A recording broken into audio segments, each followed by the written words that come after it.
Barred owl is a large, round-headed owl which widespread in North America.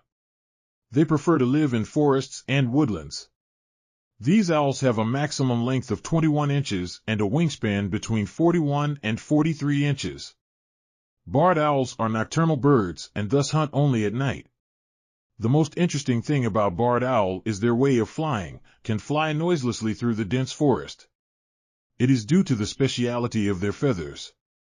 But this speciality also makes barred owls dangerous for humans, because they become very aggressive if disturbed. Also, you can't hear these owls coming to attack you. They target the head on attack with sharp claws, which result in serious injuries.